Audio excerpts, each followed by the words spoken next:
دوست کی پڑھ کے دیکھو ہے اس کو بندوں سے پیار کتنا، مثال دے دے کے خیر و شر کی، مثال دے دے کے خیر و شر کی، وہ اپنی جانب بلا رہا ہے۔ رسول اللہ وعلی آلہ واصحابہ اجمعین، اما بعد، فاعوذ باللہ من الشیطان الرجیم، بسم اللہ الرحمن الرحیم۔ قال اللہ تعالی فی قرآن المجید والفرقان الحمید، اقیم الصلاة وآتوا الزکاة واقرضوا اللہ قرضا حسنا وما تقدموا لانفسکم من خیر تجدوہ عند اللہ هو خیر واعظم اجرا واستغفروا اللہ ان اللہ غفور رحیم۔ وقال عز وجل انا نحن نحيي الموتى ونكتب ما قدموا وآثارهم وكل شيء احصيناه في كتاب مبين۔ قال النبي صلى الله عليه وسلم بادروا بالصدقة فإن الصدقة فإن البلاء لا يتقطعها فإن الصدقة تطفئ غضب الرب۔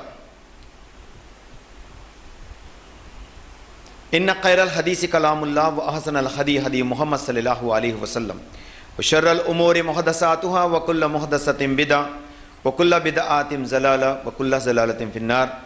وقال النبی صلی اللہ علیہ وسلم من احب سنتی فقد احبنی من احبنی کان معی فی الجنہ او کما قال علیہ الصلاۃ والسلام۔ رب اشرح لی صدری ویسر لی امری واحلل عقدۃ من لسانی یفقهوا قولی۔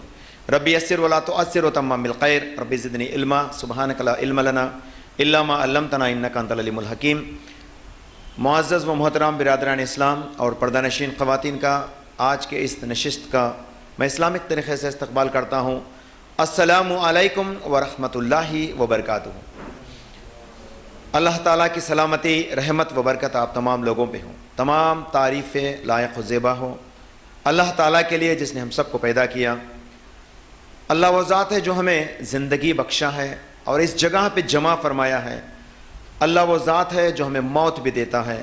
پھر اللہ ہی وہ ذات ہے جو ہمیں خبروں میں لے جاتا ہے اور اس سے اٹھاتا ہے۔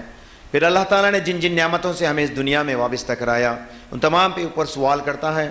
پھر جن کے لیے وہ پسند کرتا ہے انہیں جنت میں داخل کرتا ہے، اور جن سے وہ ناپسند ہوتا ہے انہیں جہنم میں پھینک دیتا ہے۔ اس تمام کاموں کی قدرت رکھنے والی ذات اللہ اکیلا ہے، جس کے علاوہ کسی کے پاس یہ طاقت نہیں ہے۔ اس اللہ کے لیے تعریف حمد و ثنا ہو، بے شمار درود و سلام ہو خاتم النبی محمد مصطفیٰ صلی اللہ علیہ وسلم پر۔ اللہ تعالیٰ کا بے انتہا فضل ہوا، کرم ہوا کہ اللہ تعالیٰ نے بار بار ہمیں اس محفل میں جمع فرمایا۔ ہم اللہ سے دعا کریں گے کہ ہمارے اس آنے کو قبول فرمائے اور اس کا اجر ہمیں دنیا اور آخرت دونوں میں عطا فرمائے، آمین یا رب العالمین۔ جہاں تک اعلان ہوا تھا ایصال ثواب کے جائز طریقے، آج کا عنوان، پہلے ہم یہ جاننے کی کوشش کریں گے کہ ایصال ثواب کیا چیز ہے، اور جو علم ہم ایصال ثواب کے تعلق سے جو طریقے ہم جانتے ہیں کیا ہے، یہ واقعی یہ ہم سب کو صحیح معنی میں ایصال ہو سکتے ہیں یا نہیں، ہم انشاءاللہ اس کے اوپر بات کہتے جائیں گے۔ اور اس عنوان میں میں تو سمجھتا ہوں کہ ہر مسلمان کو یہ سننا بہت ضروری ہے، کیونکہ ایک ایسا مخصوص عنوان ہے جس کو ہمیں موت کے بعد بھی ہم دنیا میں کون سے اعمال چھوڑ آئیں گے جس کا فائدہ ہمیں آخرت میں بھی ہمارے مرنے کے بعد بھی ملتا رہتا، جس کو ہمیں خود کرنا ہے۔ جو ہم معاشرے میں دیکھتے ہیں ایصال کرو، اور اس کے تعلق سے کئی سارے غلط فہمیاں اور غیر رسم و رواج بھی جو ہے مشہور و معروف ہیں، جیسے کہ ہم مرنے کے بعد زیارت کرنا، قبر کی زیارت کرنا، اس کے اوپر چڑھاوا چڑھانا، اسی طرح سے 9واں دن کھانا کھلانا، 40واں کرنا اور برسی کرنا۔ یہ تو ہم ایصال کے طور پہ جانتے ہیں، لیکن ایصال کا یہ طریقہ جائز نہیں ہے، اور یہ بد عقیدہ اور برے رسم و رواج ہیں، جس کا فائدہ تو دور ویسے گناہ تو ضرور ملیں گا۔ تو ہمیں ان سب کو جاننا ضروری ہے تاکہ ہمارے مرنے کے بعد ہمارے لیے کچھ ایسا عمل اس دنیا میں باقی رہے جو ہمارے مرنے کے بعد بھی ثواب کا ذریعہ بن سکے۔ تو اسی لیے میں اپنے حساب سے سمجھتا ہوں کہ اس عنوان کو ہر انسان کو، ہر مسلمان کو سیکھنا چاہیے، اس کو سمجھنا چاہیے، اور ہر ایک کو دنیا ہی کے اندر اپنا ایصال کروا لینا چاہیے. تو ایصال کہتے ہیں کسی چیز کو آگے بھیجنا. اور ہمارے معاشرے میں ہم سمجھتے ہیں مرنے کے بعد کچھ ایسا عمل جو میت کو فائدہ پہنچا سکتا ہو, جو مردے کو فائدہ پہنچا سکتا ہو, اس کو ایصال کہتے ہیں, ایصال ثواب. تو اسی لیے ہم نے سوچا کہ چلو اس کے اوپر چھوٹی سی عنوان, اس کا ایک چیپٹر ہے اسلام کے اندر جس کے بارے میں صحیح جو ہمارے لیے واقعی فائدہ مند ہو اس کو ہم بتانے کی کوشش کریں گے. میں اللہ سے دعا کروں گا کہ اللہ تعالیٰ میرے زبان کی گراہوں کو کھول دے اور میرے لیے میرے اس امر میں آسانی عطا فرمائے. آمین یا رب العالمین.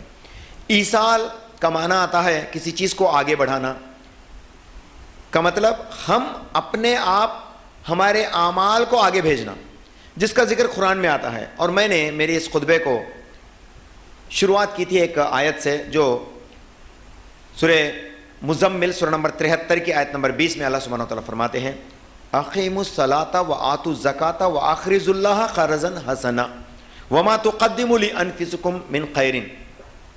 اللہ تعالیٰ فرماتے ہیں تم نماز کو قائم کرو اور زکوٰۃ کو ادا کرو اور اللہ کے راہ میں قرض حسنا دو, یعنی اللہ کے راہ میں اللہ کے راہ میں خرچ کرو, اللہ کو قرض دو. اور فرماتے ہیں وما تقدموا لانفسکم, اور اللہ کو قرض دینے کے ذریعے میں جو کچھ بھی تم اپنے لیے آگے بھیجو گے, اپنے نفس کے لیے آگے بھیجو گے, وہ بہتر سے بہتر اجر اس کا تم دیکھو گے, تم آخرت میں بہتر سے بہتر اجر پاؤ گے.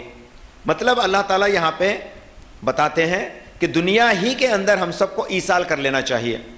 وما تقدموا لانفسکم, تم جو کچھ بھی آگے کرو گے تمہارے نفس کے لیے وہ تم پالو گے. اور کیا فرماتے ہیں وَأَعْظَمَ أَجْرًا, اور اس کا اجر آپ کو بہتر سے بہتر دیا جائے گا.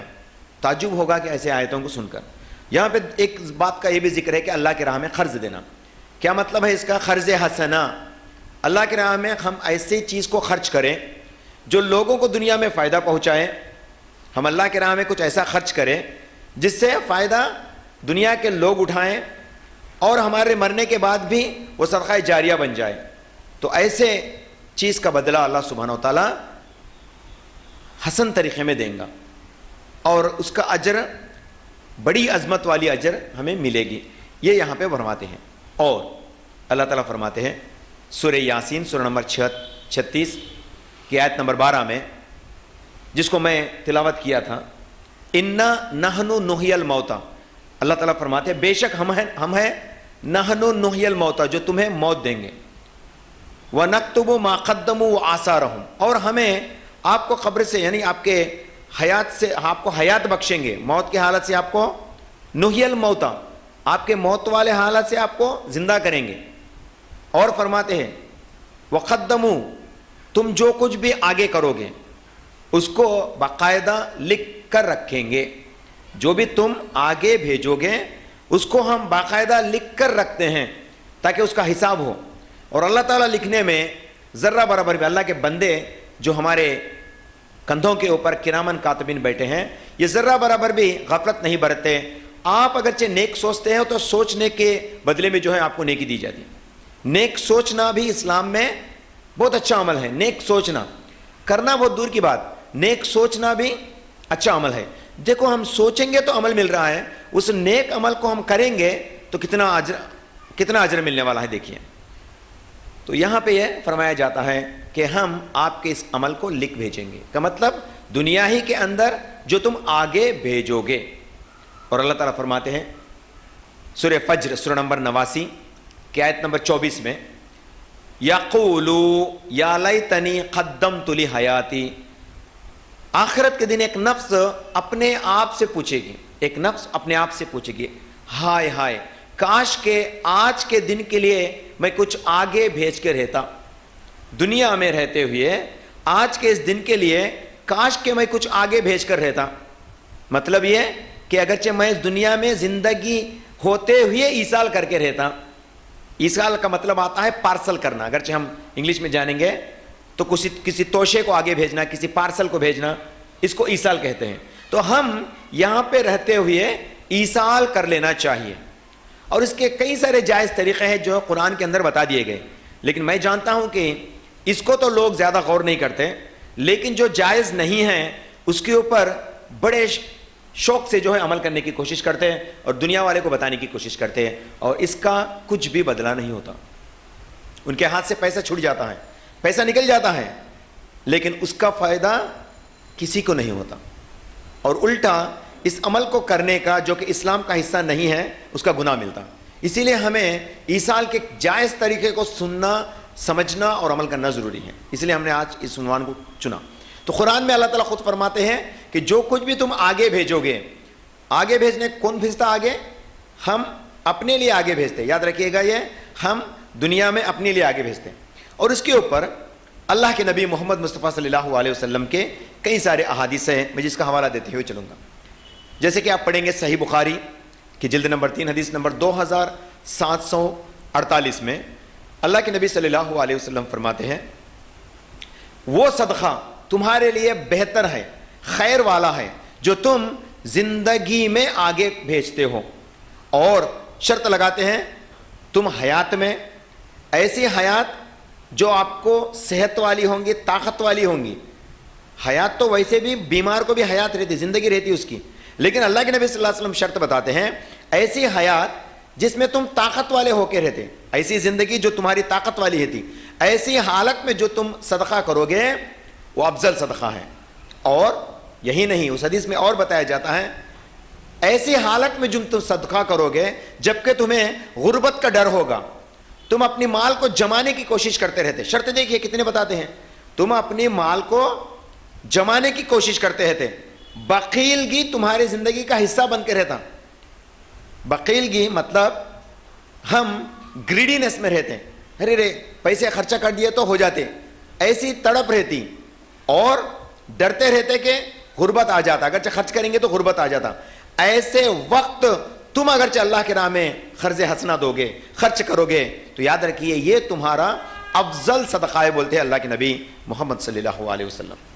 تو ہم سب کو چاہیے جو شرط بتائے، زندگی صحت یافتہ رہنا، طاقت والی رہنا، غربت آنے کا ڈر رہنا اور بخیل پن بھی رہنا. ایسے شرائط کے اندر اگرچہ ہم صدقہ کرتے ہیں تو یاد رکھیے یہ صدقہ افضل صدقہ ہے. اور اللہ کے نبی صلی اللہ علیہ وسلم فرماتے ہیں صحیح بخاری جلد نمبر 6 کی حدیث نمبر 6423 میں اللہ تعالیٰ کے نبی صلی اللہ علیہ وسلم صحابہ سے مخاطب ہیں، فرمانے لگے اے میرے اصحاب، تم میں سے کون ہے جو اپنے بچوں کی مال پہ تڑپ رکھتا ہے، تمہارے بچوں کی مال پہ خواہش رکھتا ہے، تم میں سے کون ہے؟ بولے یا رسول اللہ ایسا کون ہوگا جو ہمارے بچوں کے مال کی طرف خواہش مند ہوں گے؟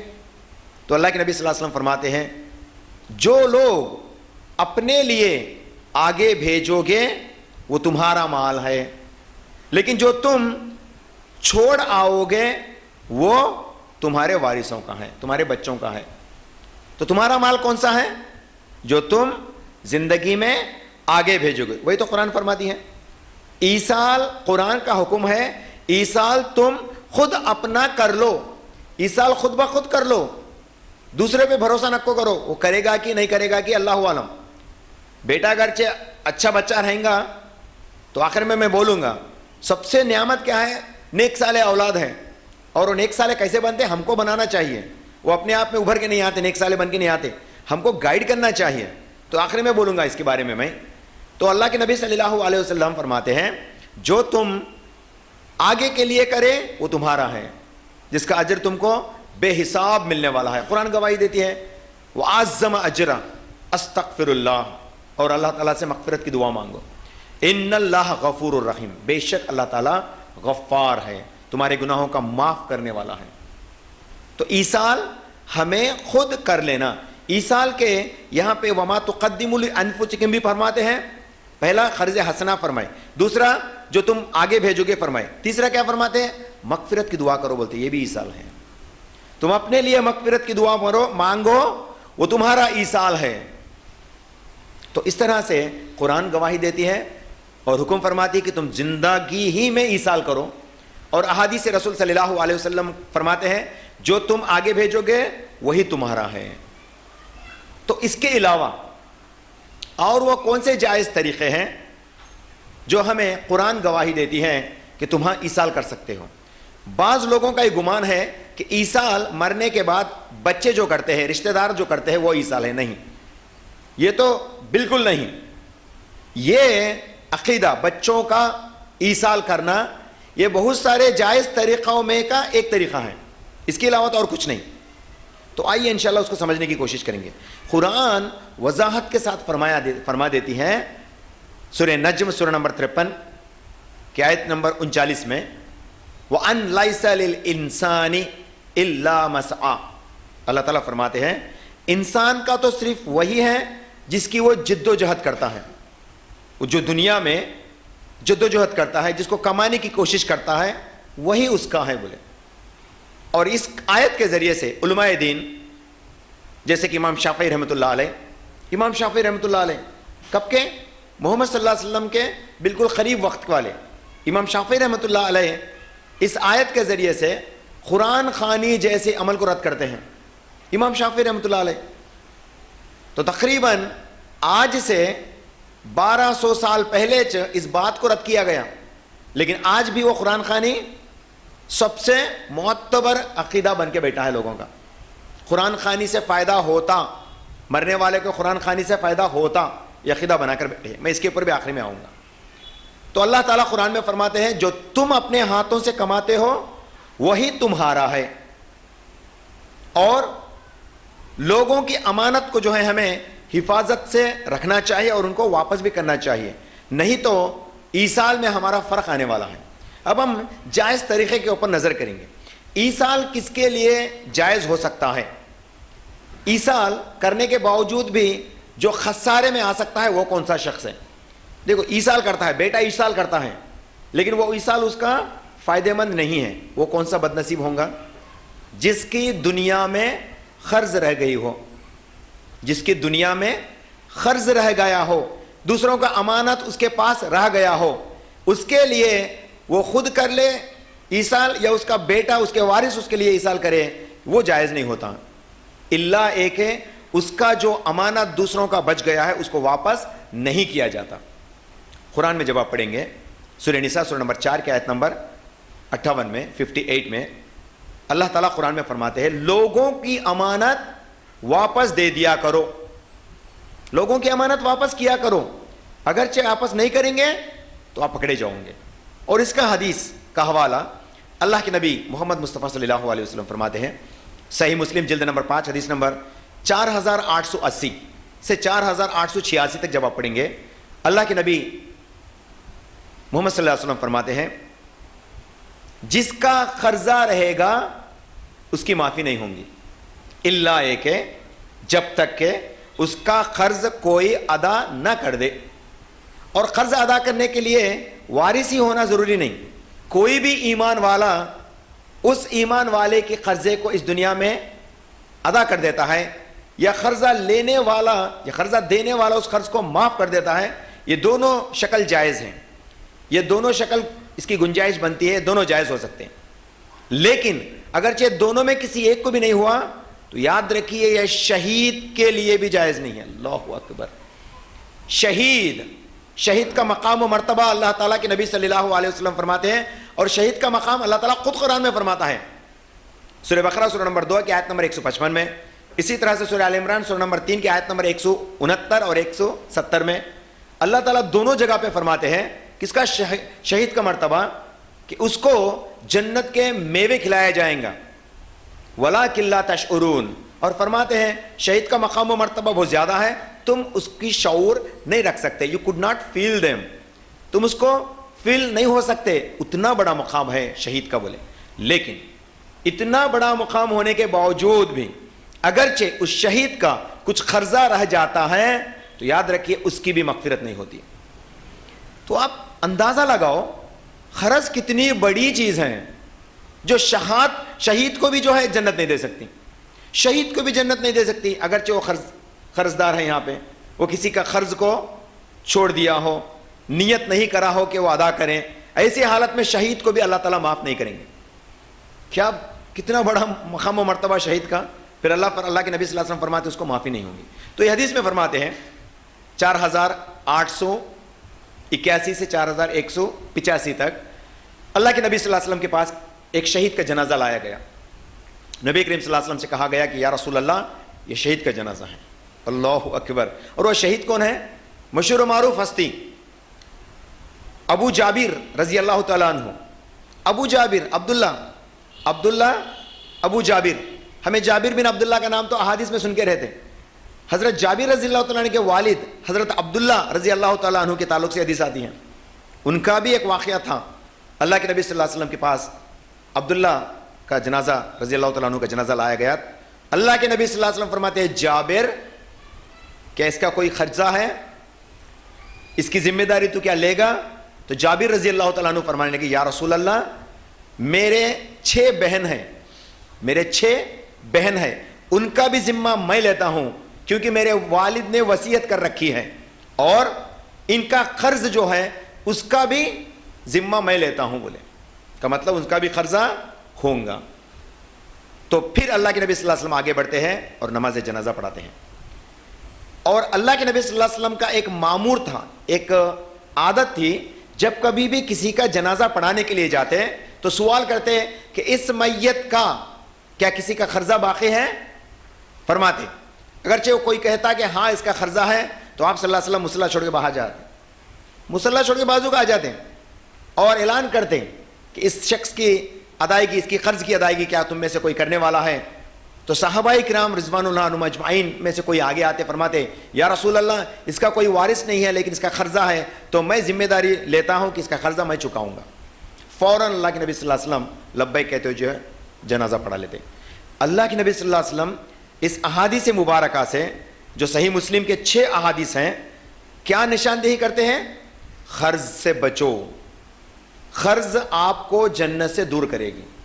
ایسا قرض جو آپ ارادہ نہیں کرے کہ ادا کریں, ارادہ نہیں کرے کہ ادا کریں, چھوڑ دیں گے, قرض لے لیں گے, اپنا کام گزار لیں گے, لینا واپس دینے کا تو دور کی بات بول کے سمجھیں گے تو ایسا بڑا نقصان پانے والا شخص ہو جائے گا. اسی لیے قرض سے بچنا.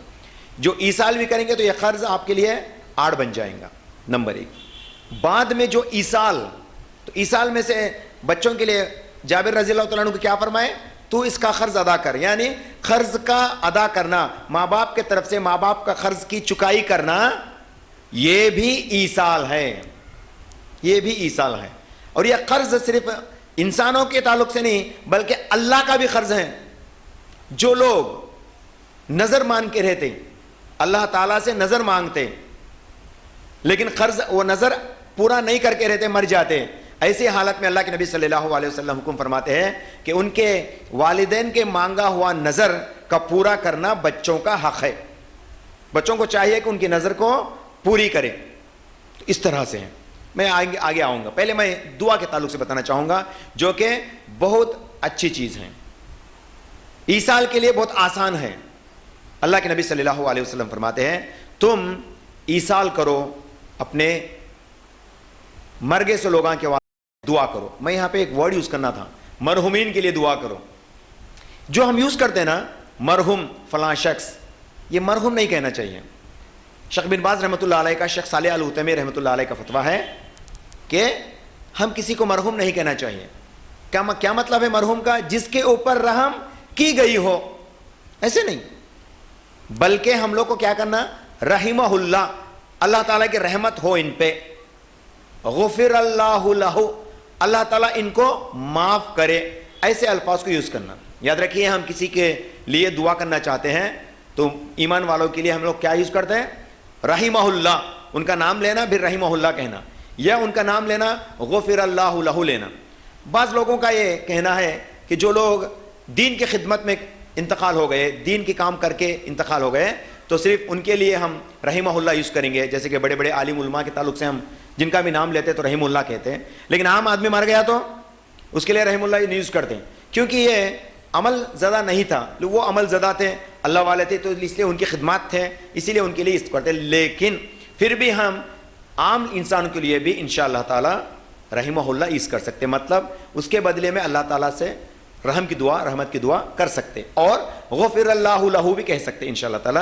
یہ شیخ بن باز رحمۃ اللہ علیہ کا فتویٰ ہے اور شیخ صالح العثیمین رحمۃ اللہ علیہ کا بھی فتویٰ ہے.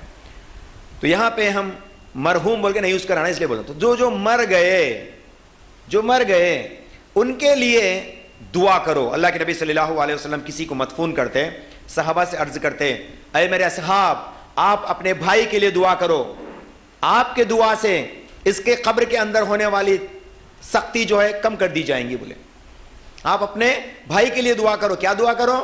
بالخصوص اس کے قبر کے اندر ہونے والے سوالات کے جوابات کو آسان دینے کی دعا کرو. بولے اسی لیے ہم سب کو چاہیے کہ جب بھی ہم قبرستان جاتے ہیں کسی کو دفن کرنے کے لیے, فوراً مدفون کے بعد جو ہے تھوڑی سی اس کے لیے دعا کر لینا چاہیے کہ یا ربی اس بندے کو معاف فرما اور اس کے اندر قبر کے اندر ہونے والے سوالات کے جوابات کو آسان دینے کی توفیق عطا فرما, اس کو استقامت عطا فرما تاکہ وہ جواب دے سکے. بس اتنا سا دعا ہمیں کر لینا چاہیے. دعا مرنے والے کے حق میں قبول ہوتی ہے اور یہی صحیح معنی میں پہلا ایصال ہے. اور اللہ کے نبی صلی اللہ علیہ وسلم سے ایک حدیث ثابت ہے, نیک اولاد کی دعا, سبحان اللہ, نیک اولاد کی دعا اپنے والدین کو جنت کے اونچے درجے چڑھا سکتی ہے. اللہ کے نبی صلی اللہ علیہ وسلم فرماتے ہیں سنن ابن ماجہ کی حدیث نمبر 3660 میں, اللہ کے نبی صلی اللہ علیہ وسلم فرماتے ہیں کہ آخرت کے دن والدین کو لایا جائے گا, کہا جائے گا کہ جنت کے اس درجے کو چڑھو, تم اس درجے کے اوپر جاؤ. والدین پریشان سے پوچھیں گے, یہ اے اللہ تعالیٰ ہماری وہ کون سا عمل تھا جو ہم اس درجے کو پہنچنے والے ہیں؟ تو ندا دینے والا کہیں گا تمہارے اولاد کی نیک دعا تمہارے حق میں قبول کی گئی اور آپ کو جنت دیا جاتا ہے. بولے جنت کے اندر درجے دیے جاتے ہیں. بولے سبحان اللہ, کتنی اچھی بات ہے. شرط کیا ہے؟ بیٹا جو ہوتا وہ دعا مانگنا. بیٹا دعا کب کرتا؟ بیٹا اگرچہ نیک صالح ہے تو دعا کرتا. بیٹے کو نیک صالح بناتے کون؟ اللہ کے ہدایت کے ساتھ ساتھ والدین کی تربیت. والدین کی تربیت اس کے حق میں کام آ سکتی. اسی لیے چاہیے کہ ہم اپنے بچوں کو صحیح معنی میں تربیت دیں تاکہ وہ ہمارے لیے ہمارے مرنے کے بعد بھی دعا کرتے رہیں اور اس کا ہر عمل ہمارے حق میں قبول کیا جائے گا اور آدھا ثواب ہمیں دیا جائے گا. یہ بہت بڑی بات ہے اگرچہ کوئی سنتا ہے سمجھتا ہے تو اس کو. اللہ کے نبی صلی اللہ علیہ وسلم فرماتے ہیں بچے اولاد والدین کی کمائی ہے. بولے اولاد کیا ہے جی؟ والدین کی کمائی ہے. مطلب ان کی کمائی دنیا میں رہ گئی اور یہ انتقال کر گئے, ان کی کمائی جو بھی نیک عمل کرو گی تو اس کا بدلہ مرنے والے اماں باوا کو ملتا. تو کتنی بڑی بات ہے یہ سمجھنے کے لیے. تو اپنے بچوں کو نیک صالح بناؤ. نیک صالح بنانے کے لیے کیا ہونا؟ ہم نیک صالح بننا. پہلے ہم نیک صالح بننا تو ہمیں دیکھ کر ہمارا بچہ بھی نیک عادات میں نیک اعمال میں آتا ہے. ہم اگرچہ بد چلن نکلے تو ہمارا بچہ ہمیں دیکھ کے ہرگز نیکی کی طرف نہیں آتا. تو پہلا ہم سے شروع ہونا کا مطلب روٹیشن میں کہاں آ گئے, پھر ہم ہمارے پاس آ گئے. تو ہمیں خود بدلنا چاہیے اس چیز میں, پھر انشاءاللہ بچے آٹومیٹک اسی راستے میں چلیں گے. یاد رکھیے اس چیز کو, کیونکہ وہی تمہاری کمائی ہے. اور دعا کے تعلق سے اللہ تعالیٰ قرآن کے اندر فرماتے ہیں, قرآن کے اندر, قرآن کب نازل ہوئی؟ نبوت میں, دور نبوت میں محمد صلی اللہ علیہ وسلم کے اوپر نازل ہوئی. ایک آیت آتی ہے سورہ الحشر, سورہ نمبر 59 کی آیت نمبر 10 میں اللہ تعالیٰ فرماتے ہیں یقولون ربنا اغفر لنا ولاخوان الذین سبقونا بالایمان ولا تجعل فی قلوبنا غلا للذین آمنوا ربنا انک رؤوف رحیم. دعا کرو بول کے اللہ تعالیٰ حکم فرماتے ہیں. کس کو؟ صحابہ کے دور میں. صحابہ کے دور میں نبی صلی اللہ علیہ وسلم کو اور نبی کے صحابہ کو اللہ تعالیٰ حکم فرماتے ہیں کہ تم یوں دعا کرو. کیا بول کے؟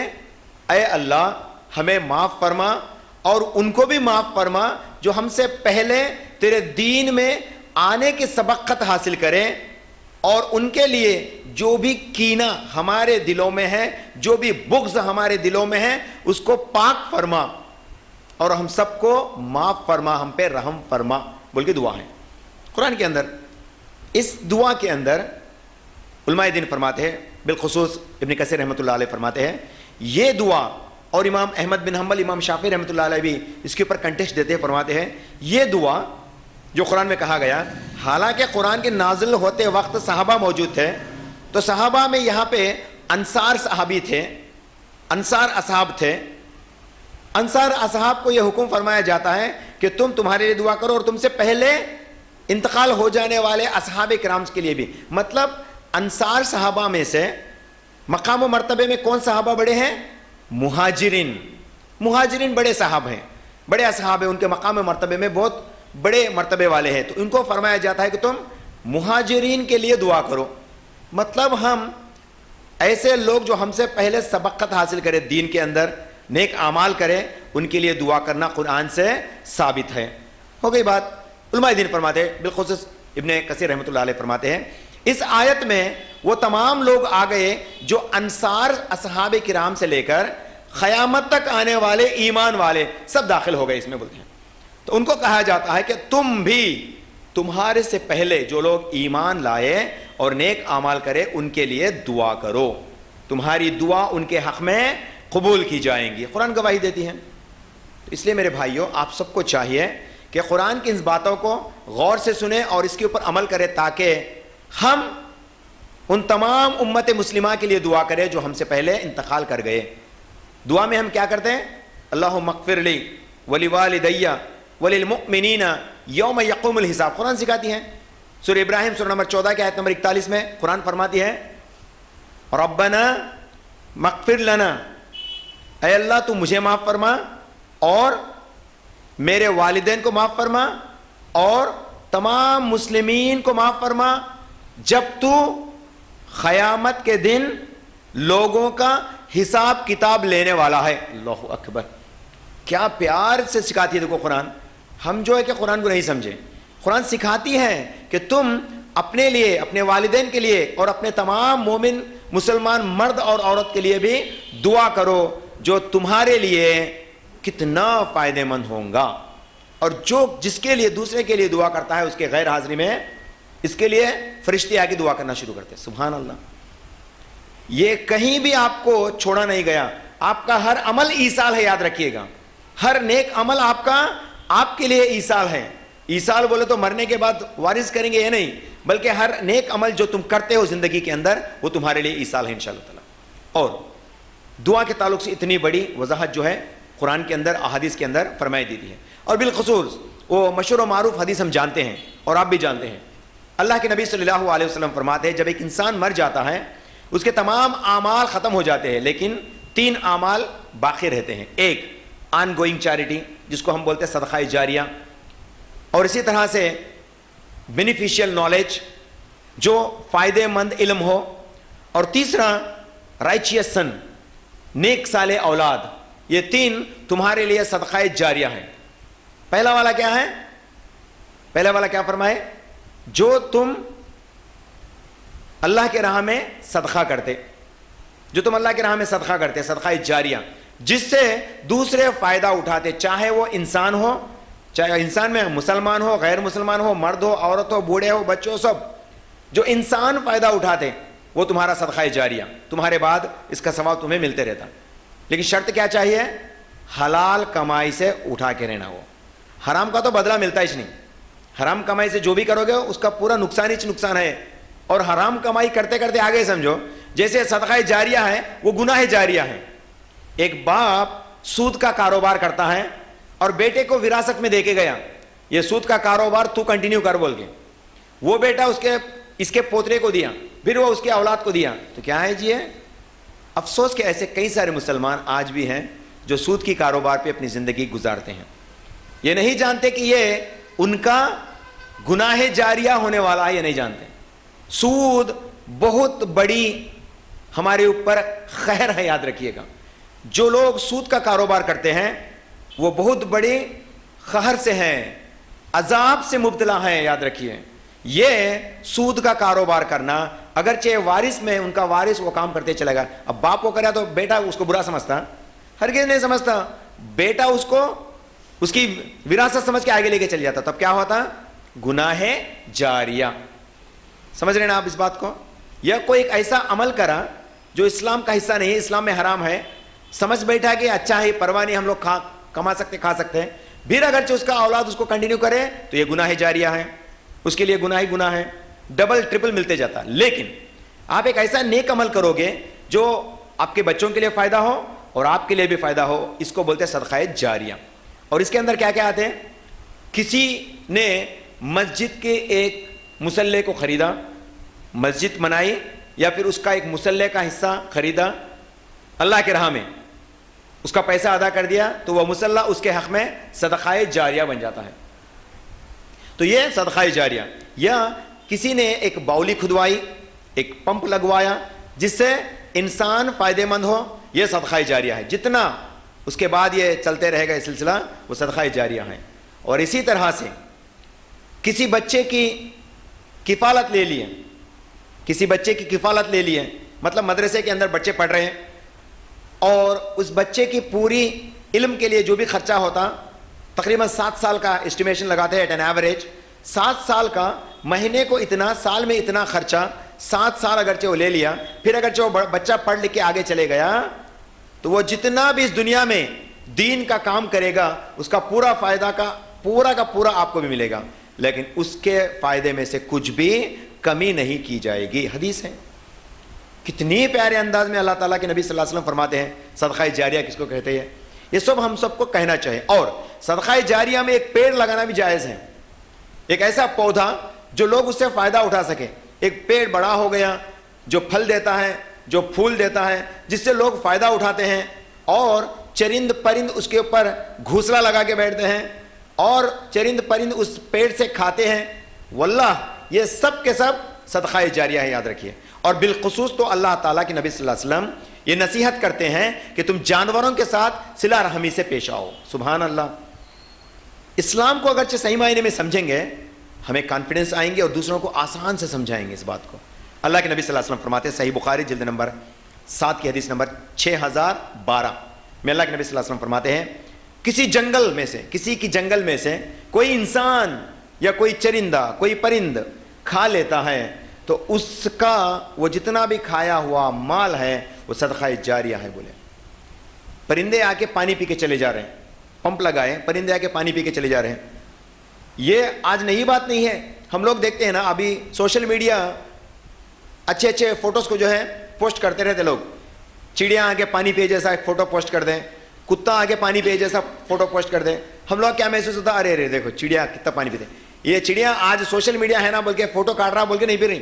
اس سے پہلے بھی یہ سلسلہ جاری تھا، لیکن پتہ ہمارے کو آج چلا جبکہ ہمارے کو سوشل میڈیا میں فوٹو کاٹ کے ڈالنے سے ہمارا کو معلوم ہوا اور ہمیں اس کے اوپر کتنا اچھی چیز ہے بول کے سمجھ میں آیا. لیکن یہی سلسلہ اس سے پہلے جب سے چرند پرند ہے تب سے جاری ہے. تو یہ سب کیا ہے میرے بھائی؟ جتنے بھی چرند پرند اس سے فائدہ اٹھاتے تھے سب صدقہ جاریہ ہے. یہ ایصال ہے، یاد رکھیے. صدقہ جاریہ کیا ہے؟ ایصال. یہ ایصال ثواب ہے، یہ صدقہ میں ہوتا. اور اللہ کے نبی صلی اللہ علیہ وسلم فرماتے ہیں، سعد بن عبادہ رضی اللہ تعالیٰ عنہ کے تعلق سے ایک حدیث ہے. سعد بن عبادہ کسی مسئلے سے جہاد پہ جا کے تھے. جب تک وہ واپس آئے ان کے اماں کا انتقال ہو گیا تھا، ان کی اماں کا انتقال ہو چکا تھا. تو آپ نے آ کے فرمانے لگے، یا رسول اللہ، میں باہر تھا اور میرے غیر موجودگی میں میری والدہ کا انتقال ہو گیا. اگرچہ میری والدہ رہتی تو میں اس کو یہ حکم فرماتا کہ اے میری امی کچھ صدقہ کر لیا کرو. وہ ضرور میری بات کو مانتی، صدقہ کرتی، لیکن آج وہ وقت نہ رہا. کیا میں میرے امی کے تعلق سے، میرے امی کے طرف سے کیا میں کچھ صدقہ کروں تو کیا اس کا ثواب اسے پہنچے گا؟ نبی صلی اللہ علیہ وسلم فرماتے ہیں ہاں. یہ اماں کے تعلق سے بات آتی ہے. یہ ابن عباس رضی اللہ تعالیٰ عنہ کی حدیث ہے، صحیح بخاری کی 2756 میں. اور ایک حدیث ہے جو صحیح مسلم کی آتی ہے، صحیح مسلم 4219 میں. ابو ہریرہ رضی اللہ تعالیٰ عنہ اس حدیث کے راوی ہیں.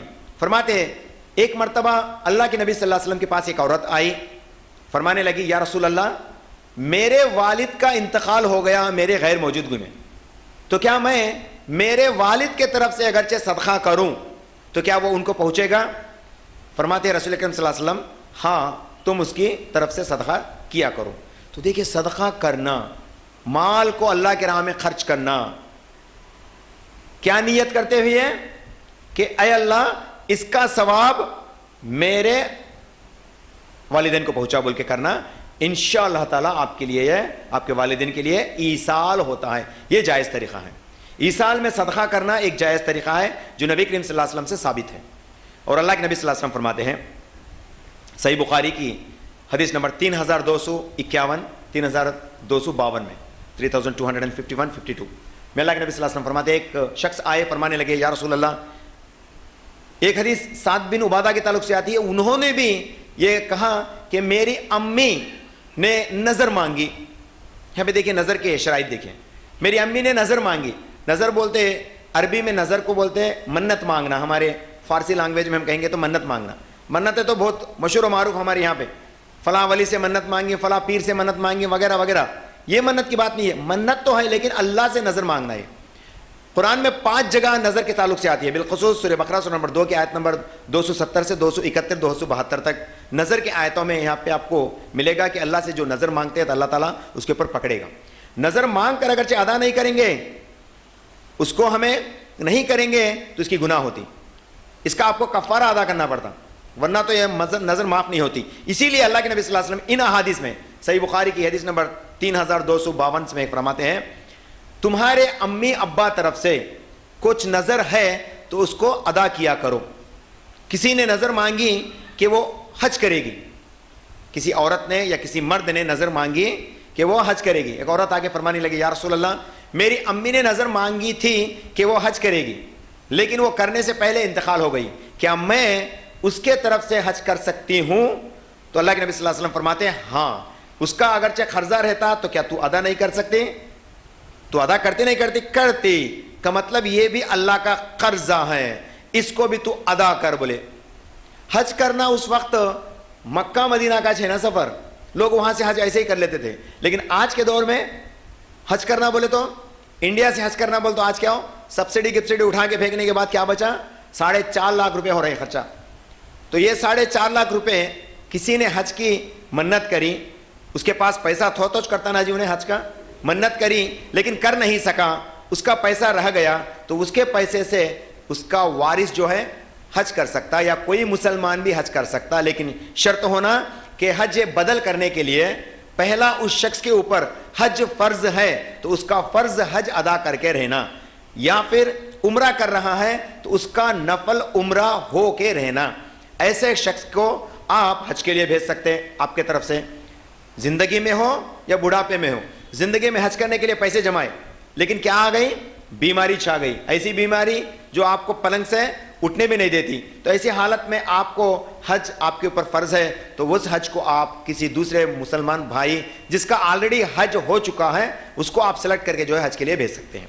ایک شرط بنتی ہے. اور ماں باپ کے طرف سے بیٹا اگرچہ حج کا نیت کرتا ہے تو بیٹا حج کرنے تک آ گیا بولے تو کیا مطلب ان بھی حج کا فرض ہو گیا اس کے اوپر، ان بھی ادا کر لینا چاہیے، اس کا حج پہلا ہو جانا چاہیے. پھر اماں بابا کی طرف سے حج کریں گا تو انشاءاللہ تعالیٰ وہ بھی اس کے طرف سے کفارہ ہو جائیں گا.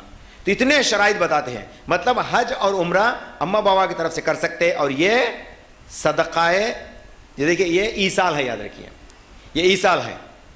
کسی نے منت نہیں کی تو کیا بیٹا خالی اماں بابا کو ثواب پہنچانے کے لیے عمرہ کر سکتا، یہ حج کر سکتا؟ ہاں انشاءاللہ تعالیٰ اس کے لیے بھی جائز ہے، لیکن شرط کیا ہے؟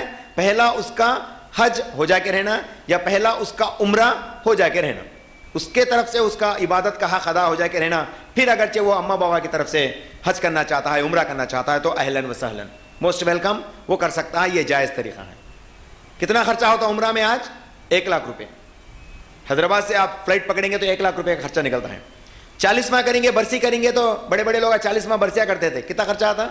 تقریباً 1 لاکھ. جو فائدے مند نہیں ہے، مردے کو کچھ بھی فائدہ نہیں کر سکتا، اس میں لاکھ روپے نکال دے رہے ہیں، لیکن یہاں پہ کیا فضیلت والا چیز ہے اس کو ادا نہیں کر رہے ہیں. یہ ہے آج جائز اور ناجائز طریقے کا فیصلہ. تو ہم سب کو سوچ لینا چاہیے کہ جائز کون سا ہے اور ایصال کس کے اندر ہے. یہ ایک ہو گیا. اللہ کے نبی صلی اللہ علیہ وسلم کی طرف سے اور احادیث جاری ہیں کہ ہم کیا کسی کے طرف سے دیکھیں ایک عام مسلمان ہے، عام مومن مسلمان، کیا وہ کسی مسلمان بھائی کی مدد کر سکتا ہے؟ تو بالکل کر سکتا ہے. اس کے طرف سے وہ نفل صدقہ بھی کر سکتا ہے. جیسے کہ اس سے پہلے اصحاب کرام کو واقعہ ہم لوگ سنے، اسی کے اندر ہم نے سنا کہ یہ چیز ادا کرنا ضروری ہے. کسی کا قرضہ ادا کرنا یہ بھی صدقہ جاریہ ہو سکتا ہے، اسی کے لیے قرض حسنہ فرماتے ہیں اللہ تعالیٰ قرآن کے اندر. تو دیکھیں اس کے کئی سارے جائز طریقے ہیں، لیکن ان میں سے یاد رکھیے کسی کو بھی اس کے اوپر عمل نہیں ہے. کسی کو، بہت سارے لوگوں کو معلوم ہی نہیں یہ چیز. نئی معلومات میں کیا کرتے ہیں، جو مشہور و معروف ہے ماحول میں اسی کے اندر ہم ایصال کرنے کی کوشش کرتے ہیں کہ جو کہ اس کا فائدہ نہیں پہنچا سکتا بلکہ الٹا گناہ مل جاتا ہے، اس کا الٹا گناہ مل جاتا ہے، یاد رکھیے گا۔ تو ہم سب کو چاہیے کہ ایصال کے صحیح طریقے کو پہلے پہچانیں اور اس کے اوپر عمل کریں انشاءاللہ تعالی، جو ہمارے لیے بھی فائدہ ہو اور دوسروں کے لیے بھی، اپنے والدین کے لیے بھی یہ فائدہ پہنچ سکے۔ ایصال کہتے ہیں کسی چیز کو نیک عمل کے ذریعے سے آگے فائدہ پہنچانے کو۔ اور ایصال میں کون سے ذریعے بن سکتے ہیں؟ کسی کے روزے چلے گئے، فرض روزے رہنا تھا لیکن نہیں رکھ سکا، کسی مجبوری کے وجہ سے جو روزے نہیں رکھ سکا، سفر میں تھا، بیمار تھا، روزے نہیں رکھ سکا، تو ایسے حالت میں کیا اس شخص کے طرف سے بھی رمضان ہوتے ہی مر گیا، اس کے رمضان کے حیات میں روزے فرض تھی جو کہ اس نے کسی مجبوری کی وجہ سے نہیں رکھا، تو کیا یہ روزے رکھ سکتے ہیں؟ شیخ بن باز رحمۃ اللہ علیہ کا فتویٰ ہے اگرچہ وہ ایک جائز طریقے میں، اس کی جائز ریزن تھی جو کہ وہ نہیں رکھ سکا، تو ایسے حالت میں اس کے طرف سے روزے رکھنا ضروری نہیں۔ سمجھ رہے ہیں نا بات کو؟ بیماری کی وجہ سے روزے چھوڑا جبکہ وہ صحت یافتہ ہو گیا پھر مر گیا، تو ایسی حالت میں جو جتنے بھی روزے وہ فرض روزے چھوڑا اس کے لیے کوئی کفارہ نہیں، کوئی روزہ بدل نہیں، اس کے وارث کو رکھنے کی ضرورت نہیں۔ لیکن وہ اچھی حالت میں تھا، صحت اور تندرست تھا، روزہ رکھنے کی خواہش کرتا تھا لیکن روزہ نہیں رکھ پایا کسی وجہ سے، لیکن یہ دو شرط نہیں ہے، نہ وہ سفر میں ہے نہ وہ بیماری کی حالت میں، دونوں وجہ سے نہیں بلکہ کسی اور وجہ سے جو ہے روزہ چھوڑ دیا، تو اس کے وارث کو چاہیے کہ اس کے روزے رکھ لے۔ ہم لوگ تو اس کے جائیداد کو بانٹنے میں لگ کے رہتے ہیں، جائیداد یہ میرا حصہ وہ تیرا حصہ، تو اس کے کتنے روزے ہیں کہ عالم علماء ٹھہر کے تیرا باپ کے کوئی روزے چھوڑا کیا بول کے بولنا وہاں پہ، وہ روزے کی چھوٹے بہن رکھ لیتی، ہم لوگ سب بھی جائیداد کو بانٹ لیتے، بولے تو نہیں ہوتا ایسا۔ تو ہم لوگ سمجھ رہے ہیں نا بات، اس بات کو اگرچہ آپ واقعی اپنے والدین سے محبت رکھتے ہیں تو ان کے فرض روزے جو چھوٹ گئے اس کو رکھنا چاہیے، یہ ان کے طرف سے ایصال ہے، یاد رکھیے۔ ایصال بولے تو نومے کو یا تیسرے دن جا کے زیارت کر کے آنا، نومے کو کھانا کھلانا ایصال نہیں۔ ایصال کیا ہے؟ ان کے طرف سے جو حق تھا اس کو ادا کرنا، اور تمام حقوق میں سے بڑا حق کون سا ہے؟ اللہ کا حق۔ تمام حقوق میں سے بڑا حق کون سا ہے میرے بھائی؟ اللہ تعالیٰ کا حق سب سے بڑا حکم ہے، سب سے بڑا حق ہے۔ ایک مرتبہ معاذ بن جبل رضی اللہ تعالیٰ عنہ اللہ کے نبی صلی اللہ علیہ وسلم کے ساتھ بیٹھے تھے، اللہ کے نبی صلی اللہ علیہ وسلم سواری میں آگے تھے، خچر پہ آگے بیٹھے ہوئے تھے، اور پیچھے حضرت معاذ بن جبل رضی اللہ تعالیٰ عنہ تھے۔ صحیح بخاری کے اندر کتاب التوحید کتاب نمبر 9 جلد والیوم نمبر 9 کی حدیث نمبر 7272 7272 میں فرماتے ہیں، معاذ بن جبل سامنے بیٹھے ہوئے، پیچھے بیٹھے ہوئے تھے، اللہ کے نبی صلی اللہ علیہ وسلم فرمانے لگے، اے معاذ، 3 مرتبہ یہ سلسلہ کہے، معاذ بن جبل فرماتے ہیں، یا رسول اللہ آپ کا غلام خدمت میں حاضر ہے، آپ فرمائیے۔ فرماتے ہیں اللہ تعالیٰ کے اپنے بندوں پہ حق ہے اور اپنے بندوں کے بھی اللہ تعالیٰ پہ حق ہے۔ بندوں کا اللہ تعالیٰ پہ حق یہ ہے کہ بندہ کے چھوٹے چھوٹے گناہوں کو نہ پکڑے اور اس کو معاف کر دے، اور اللہ کا حق بندے کے اوپر وہ ہے کہ وہ اللہ کا حق ادا کرے۔ قرآن میں کیا فرماتے ہیں اللہ تعالیٰ؟ یا ایھا الذین آمنوا اتقوا اللہ حق تقاتہ ولا تموتن الا وانتم مسلمون، سورہ ال عمران سورہ نمبر 3 کی آیت نمبر 102 میں اللہ تعالیٰ فرماتے ہیں، اے ایمان والو تم اللہ کا حق ادا کرو جس طرح سے تمہیں اللہ کا حق ادا کرنا ہے، اللہ کا حق ادا کرو بول کے فرماتے ہیں۔ تو اللہ کے حق میں یہ بھی ہے کہ کسی نے اللہ سے نظر مانگنی، اللہ سے کسی نے نظر مانگی، منت مانگی، تو اس کا حق ادا کرنا وارثوں کے اوپر شرط ہے، یاد رکھیے گا۔ وارثوں کو چاہیے کہ اس کے والدین کے طرف سے اس نظر کو پورا کرے، چاہے چھوٹا ہو بڑا ہو، اور نظر کے پورا کرنے کے تعلق سے جائز نظر کا ہونا شرط ہے، نظر جائز ہو کے رہنا، منت جائز ہو کے رہنا۔ اب حال ہی میں ایک مشہور واقعہ جو فیس بک میں چلتا ہے، ایک اللہ والے شخص کیرلا سے نکلے چل کے جا کے حج کرنے کے لیے، پیدل چل کے حج کرنے کے لیے اللہ والے شخص نکلے۔ پیدل چل کے کرنا، منت مانگ کر کرنا یہ جائز نہیں ہے، یاد رکھیے۔ اگرچہ وہ چل کے بس سمجھ لیے کہ میں اللہ کے راہ میں چل کے جانا چاہتا ہوں، تو یہاں بھی علماء روکتے ہیں کیونکہ تمہاری دوری بہت لمبی ہے۔ اگرچہ تم مکہ کے قریب ہو، 30 کلومیٹر کا فاصلہ ہے بیت اللہ کو پہنچنے میں، تو تمہارے لیے شاید ہی جائز ہو سکتا ہے، کیونکہ پیدل جا سکتے ہو، اس ناڑے ہارڈ ٹاسک، 10 کلومیٹر 20 کلومیٹر پیدل چل کے جانا بڑی مشکل کی بات نہیں ہے، لیکن آپ کہیں ہزاروں کلومیٹر چل کے جانا آپ کے زندگی کے اوپر یہ ظلم کرے جیسا ہے، تم اپنے زندگی پہ ظلم کر رہے ہیں. اسی لیے علماء فرماتے ہیں ایسا جائز نہیں ہے کہ پیدل چل کے انڈیا سے پیدل چل کے جا کے حج کرنا، یہ جائز نہیں ہے. لیکن آج ہمارے پاس کون مشہور ہے یہاں پہ؟ عالم علماء بڑے بڑے آدمیاں نہیں، یہ لوگ عالم علماء کچھ بھی بولو، دایاں کچھ بھی بولو، اے مارو رے گولی ان کو، دیکھو رے اللہ والا ہن رے، چل کے جاتا ہے اللہ کا بندہ. اس کا عیسیٰ لوگ چل کے جا کے 3000 کلومیٹر چل کے جا کے حج کرنے جاتا ہے، بول کے اللہ اللہ اللہ. پولیٹیشین آ کے ملتے ہیں بولتے وہ ان کے ووٹ بینکنگ کے واسطے آتے ہیں. اب ہم لوگ پاگلا جیسے اس کے پیچھے چلتے ہیں، پولیس والے اس کو پروٹیکشن دیتے ہیں، جو کہ اسلام میں جائز نہیں ہے. اللہ تعالیٰ فرماتے ہیں سورہ نساء سورہ نمبر 4 کے اندر کہ تم اپنے نفس کے اوپر ظلم مت کرو، تم اپنے نفس کے اوپر ظلم مت کرو. نفس کے اوپر ظلم ہی چھنا ہے. چل کے جا کے کیسا کر سکتے جی؟ بیچ میں مر کو گیا تو جو بچے کا حال کیا ہو، سمجھے گا کہ میں جہاد میں جاتا ہوں. حج کے لیے جو نکلا وہ مر گیا تو جہاد کرے جیسا ہے، یاد رکھیے جہاد میں مر جانے کا ثواب ہے اس کو بھی. لیکن کون سا؟ جو جائز طریقے سے ہو، جائز طریقے سے اگرچہ کریں گے تو انشاءاللہ وہ ثواب ملیں گا. لیکن یہ اپنے اوپر ظلم کر کے نکلیں گے تو شاید ہی وہ اس حق کو پہنچ نہیں سکیں گے. یاد رکھیے گا ظلم کرنا اللہ تعالیٰ نہیں پسند کرتے. ہندی فلموں میں دیکھتے تھا بچپن میں ہم لوگ، پتھر کے پاس جا کے لوگ اے بھگوان تو دیکھتا ہے تو دیکھ، سر پھوڑ پھوڑ کے مر جاتا، ہم نے تو حاضر ہو بولتے، سر پھوڑتے بیٹھ جاتے اور بھگوان آتا بولتا ہے کہ نکو پھوڑ کیا ہونا بھوت بولتا ہے. ایسے یہ طریقے اسلام میں جائز نہیں ہے. سر پھوڑے تو مر کو جاتے، نہ بھگوان آتا نہ فرشتہ آتا بچانے، دونوں آ کے لے کے چل جاتے. کون ہے؟ ملک الموت، انہوں لے کے چل جاتے، لیکن کچھ بھی فائدہ نہیں ہوتا. تو ایسے نہیں، بات کو سمجھیے، جو فائدہ مند ہو وہی کام کرنا چاہیے. تو بہرحال منت مانگا، کیسا منت؟ جو جائز طریقے کا منت ہو وہ آپ کے لیے جائز ہے.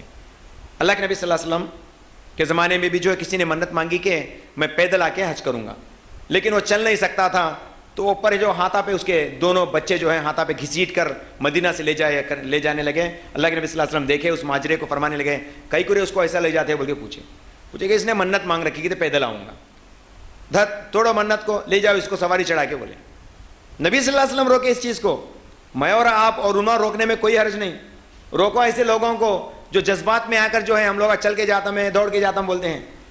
ظلم ہے، اپنے نفسوں کے اوپر ظلم ہے. یہ چیز پہلے سمجھانا چاہیے. پھر بھی نہیں مانتا انہیں ریٹرن. ابھی اس کو سپورٹ میں کرنے والے کیا کرتے ہیں؟ بیکار لوگ ہیں بھائی، کیا کہ اللہ کا بندہ جا رہا تو اس کو پیچھے کھینچنے کی کوشش نہیں.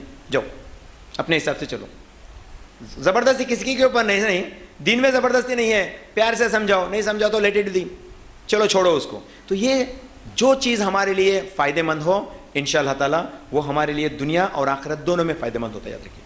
اور اللہ تعالیٰ فرماتے ہیں، اللہ کے نبی صلی اللہ علیہ وسلم فرماتے ہیں بچے جیسے کہ ہمارے کیا ہے جی؟ بچے ہماری کمائی ہے. باپ اگرچہ مر جاتا ہے، گائیڈ نہیں کرتا کچھ بھی، کیا بول کے تو یہ کر تو وہ کر بول کے گائیڈ نہیں کرتا، لیکن مر جاتا باپ. لیکن اس کا بچہ 20 سال کے بعد 30 سال کے بعد ہدایت یافتہ ہوتا، اللہ تعالیٰ کی صحیح نصیحت کو پکڑتا، پھر وہ نیک عمل کرتے چلے جاتا، پھر وہ دعا کرتے چلے جاتا. یاد رکھیے یہاں سے جو بھی وہ نیک عمل کرے گا کہ جو کہ اس کا باپ اسے وصیت کرا ہو نہ کرا ہو، اس کا پورا بدلہ اس اماں باؤ کو ملے گا. ایسے بھی خوش نصیب لوگ ہوں گے انشاءاللہ تعالیٰ، ایسے بھی خوش نصیب ہوں گے انشاءاللہ تعالیٰ. تو ہمیں اب بولے نا انہوں یہ بات ہے، چلو ہمیں نہیں بولے تو بھی چلتا، وہ کیا اللہ والا بندہ انہیں بھی ہوا تعالیٰ بول کے سمجھیں گے؟ نہیں. نصیحت کرو. اللہ کے نبی صلی اللہ علیہ وسلم فرماتے ہیں تم زندگی میں تمہاری آخرت کی تیاری کرو، زندگی میں موت کی تیاری کرو. موت بول تو ڈر جاتے ہم لوگ، ابو موت تک کے بات کہیں کرو نہ کرو، تم موت کی بات کرو نہ کو جی بولتے، سمجھ میں آیا؟ ڈر جاتے ہم لوگ کو. لیکن جانا چاہے، کوئی بھی منع نہیں کر سکتا موت کو.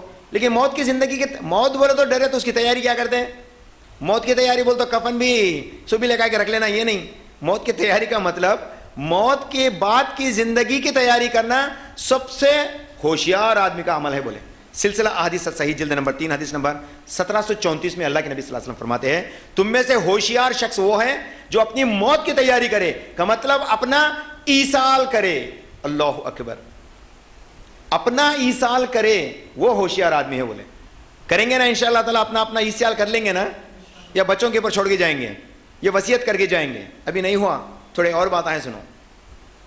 اللہ کے نبی صلی اللہ علیہ وسلم فرماتے ہیں, حضرت عائشہ رضی اللہ تعالیٰ عنہ سے حدیث کی راوی ہے, فرماتے ہیں صحیح مسلم کی جلد نمبر 3 کی حدیث نمبر 2198 2198 میں اللہ کے نبی صلی اللہ علیہ وسلم کی حدیث کو فرماتی ہے, جس شخص کا جنازہ 100 لوگ موحد جو توحید میں مانتے ہیں, جو شرک سے بچ کر رہتے ہیں, جو بدعات سے بچ کر رہتے ہیں, ایسے 100 لوگ اس کا جنازہ پڑھیں گے تو یہ اس کے لیے ایصال ہے, اس کو معاف کیا جائے گا. بولے سبحان اللہ.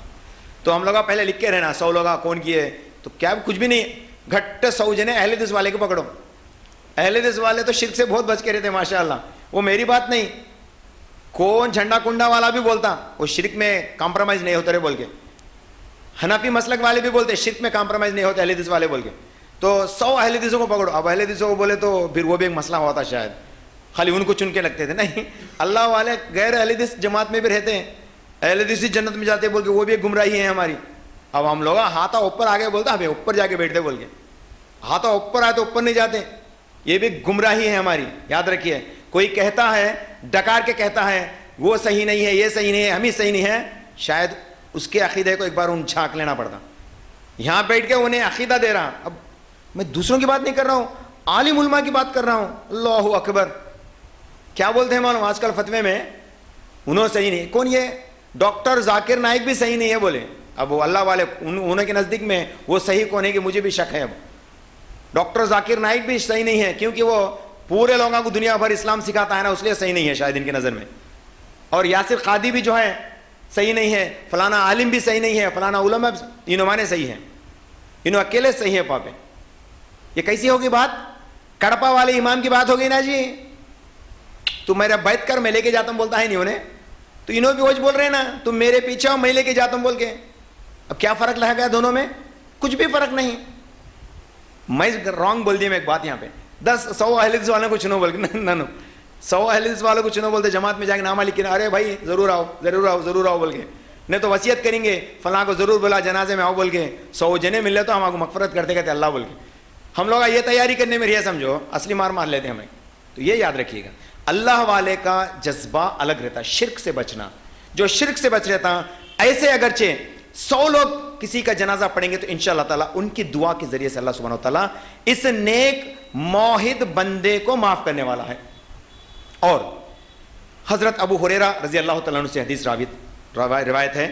اسی حدیث کے اندر ایک حدیث پہلے 2198 اور 2199 میں حضرت ابو ہریرہ رضی اللہ تعالیٰ عنہ فرماتے ہیں, جس کے پیچھے 40 لوگ توحید پرست جنازہ پڑھیں گے تو اس کی مغفرت کی جائیں گی. ایصال ہے, 40 توحید پرستوں کو چنو تاکہ وہ جنازے کے اندر ضرور شرکت ہو, تاکہ آپ کی مغفرت ہو, آپ کا ایصال بھی ہو انشاءاللہ تعالی. اور اللہ کے نبی صلی اللہ علیہ وسلم فرماتے ہیں, ہمارے ماحول میں بقرعید آتے ہی قربانی کے حصے شروع ہوتے ہیں نا. ہم لوگ کس کی قربانی دیتے, پہلا مر گئے سو لوگوں کی قربانی دیتے. مرحومین بولنا تھا نا, میں کئی کو سخت بات کرتے ہیں, مر گئے سو لوگا مر گئے سو لوگا. اب مرے تو مرے نہیں بولتے, زندے بولتے ہیں. مرنے سے ابھی عزت کیا ہے جی, مر کے چلے گئے ان کو. جو شخص مر جاتا ہے, اللہ کے نبی صلی اللہ علیہ وسلم فرماتے ہیں جو مر جاتا ہے اس کے اعمال ختم ہو جاتے ہیں. اللہ کے نبی صلی اللہ علیہ وسلم یوز کرتے ہیں نا بات کو, تو مر گیا. ایسے مر گئے سو لوگوں کے لیے ہم لوگ قربانی کے حصے جو ہے بیکار میں 5000 6000 کے حصے بیکار میں کر لے رہے ہیں. صحیح سمجھو, میں اس کے خلاف نہیں ہوں, بات کو سمجھو. اللہ کے نبی صلی اللہ علیہ وسلم فرماتے ہیں اس حدیث میں, صحیح بخاری کی حدیث نمبر 6697 میں, اللہ کے نبی صلی اللہ علیہ وسلم ایک عمل کرے تھے, اور اس عمل کو صحیح مسلم حدیث میں 1967 میں اللہ کے نبی صلی اللہ علیہ وسلم فرماتے ہیں, اے اللہ میری اس قربانی میں محمد کے طرف سے اور میرے آل اولاد کے طرف سے بولے قربانی دی ہے. تو قربانی اللہ کے نبی صلی اللہ علیہ وسلم خود فرمائے, میرے طرف سے, محمد کے طرف سے, اور وہ اعلیٰ آل محمد, اور میرے آل اولاد کے طرف سے یہ قربانی قبول کر بولے. آل اولاد کے طرف سے جب قربانی دے رہے تھے تو یہ مدینہ کا دور تھا. قربانی مدینہ کے دور میں نہ ہوئی سو واجب, سنت مؤکدہ جو ہوتی ہیں وہ مدینہ کے دور میں ہوئی تھی. اور میں واجب بولوں تو پھر اہل حدیث والے ناراض ہو جائیں گے, یہ کئی کو پھر مسلک کا معاملہ, چھوڑو لیٹ اٹ بھی, اچھا چیز ہے. قربانی دیں گے تو تمہارے طرف سے ادا ہوتی, لیکن کون سی قربانی, اللہ کے نبی صلی اللہ علیہ وسلم جب ذبح کرے تھے تو انہوں نے کہا آپ صلی اللہ علیہ وسلم نے یہ میرے طرف سے اور میرے آل اولاد کے طرف سے. ہو گئی بات. ان کے آل میں سے ان کے بیویاں ازواج مطہرات آ گئے. حضرت خدیجۃ الکبریٰ رضی اللہ تعالیٰ عنہ اس وقت انتقال ہو چکی تھیں. حضرت سودا حضرت زینب بنت خزیمہ رضی اللہ تعالیٰ عنہا انتقال ہو گئی تھی. اللہ کے نبی صلی اللہ علیہ وسلم کے حیات مبارکہ میں ان کے 2 بیویاں انتقال ہو گئی تھیں. ان میں سے حضرت خدیجۃ الکبریٰ رضی اللہ تعالیٰ عنہا ایک, دوسرے حضرت زینب بنت خزیمہ رضی اللہ تعالیٰ عنہا. ان دونوں کے طرف سے بھی اللہ کے نبی صلی اللہ علیہ وسلم الگ سے قربانی نہیں دیے. کیا بولے؟ انا محمدن, میرے طرف سے ہیں اور میرے آل کے طرف سے یہی قربانی ہے بولے. اب مسئلے پہ آؤ. ہم لوگ کیا کرتے ہیں؟ مرگت سے لوگوں کا قربانی کا دیتے ہیں. نہیں, بیٹا اگرچہ قربانی دیتا ہے اس کے طرف سے تو اس کا قربانی کا بدلہ اس کے آل اولاد کے بھی ہے اور اس کے جو انتقال کر گئے ان کا بھی حصہ ہے. جیسے کہ اللہ کے نبی صلی اللہ علیہ وسلم کا یہ حدیث ہمارے لیے گواہ بنتی ہے. آپ صلی اللہ علیہ وسلم نے میرے طرف سے اور میرے خاندان کی طرف سے بول کے ذبح کرے تو بس ہو گیا مسئلہ. تو مرنے والے لوگوں کے لیے کوئی قربانی کا حصہ نہیں ہے. اور بعض ایسے بھی ہیں آج جو محمد صلی اللہ علیہ وسلم کا قربانی کا حصہ دیتے ہیں, وہ بھی ضروری نہیں. اچھا قربانی کے بات آ عیسال سبا میں کئی کو بول رہے بولتے 20 سال ناجی ہے سو ہے. اب میں قربانی کا حصہ میرے اماں بابا کی طرف سے دے رہا ہوں بول کے میں الگ سے قربانی دے رہا ہوں. سن لو کون سی نیت سے دیتا ہوں میں ان کے طرف سے ایصال کرتا ہوں نا میں, اسی لیے میں مسئلے کو سمجھا رہا ہوں. میں یہ علماء کی بات ہے قول میں سے کہ وہ اگرچہ قربانی آپ دیتے ہیں تو آپ کے اس قربانی کے اندر آپ کے مرحومین بھی آ گئے, اللہ تعالیٰ ان کے طرف سے بھی اس کو ادا کر لے گا, کیونکہ آپ اپنے والدین کی کمائی ہیں. آپ کا نیک عمل آپ کے والدین کا نیک عمل ہے, تو اس لیے قربانی الگ سے کرنے کی ضرورت نہیں. بس تم قربانی دو اس دنوں میں تو تمہارے طرف سے وہ ادا ہوں گا اور تمہارے اماں بابا یا جو بھی تمہارے انتقال کر گئے سو ہے ان کا بھی حصہ اس کے اندر آ گیا. اس میں دوسری شرط, اگرچہ کوئی وصیت کر جاتا ہے کہ اے میرا بیٹا میرا یہ قربانی کا حصہ ہے, شاید کہ میں اس وقت تک زندہ رہوں نہ رہوں, تو میرا یہ حصے کا قربانی دے بول کے انتقال کر گئے, تو جو ہے ہم کو چاہیے کہ اس پیسے سے انہی کا حصہ ادا کرے. جیسے کہ اللہ کے نبی صلی اللہ علیہ وسلم نے وصیت کی, کس کو؟ حضرت علی رضی اللہ تعالیٰ عنہ کو وصیت کی کہ اے علی تم میرے طرف سے قربانی ادا کر بول کے وصیت کری. تو علی رضی اللہ تعالیٰ عنہ نے جو ہے محمد صلی اللہ علیہ وسلم کا طرف سے قربانی دیتے آئے, اس کو جو ہے یہ لوگ گواہ بناتے ہیں, اس کو دلیل بناتے ہیں اور کہتے ہیں کہ دیکھو محمد صلی اللہ علیہ وسلم کا حصہ دینا چاہیے.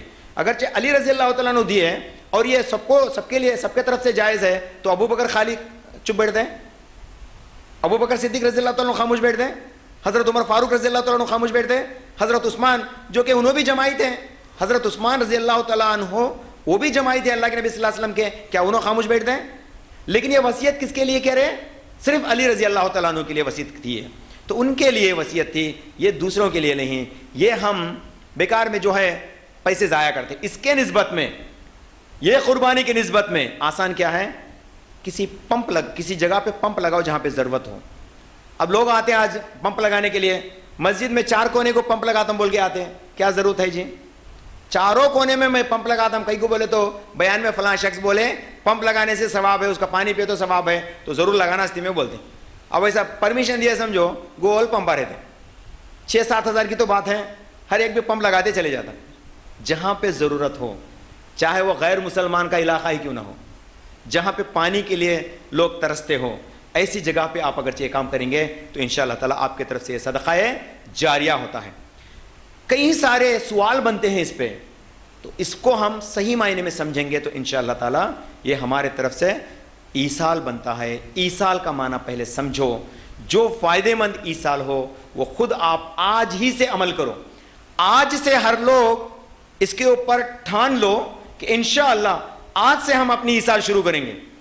کوئی دوسرا آ کے نہیں کرتا, اپنے لیے شروع کریں گے. مان لو کوئی والدین اپنے اماں بابا بچوں کے اوپر چھوڑ کے چلے گئے, بچہ کرتے ہیں. آج کے بچے کیسے ہیں, اماں بابا کے مات زندے میں نہیں مانے, مرنے کے بعد کئی کو مانتے جی لوگ. زندہ پن میں ایک ایکڑ جنگل ہے نا 10,000 کا تھا, اب وہی ایکڑ جنگل کتنا بن گیا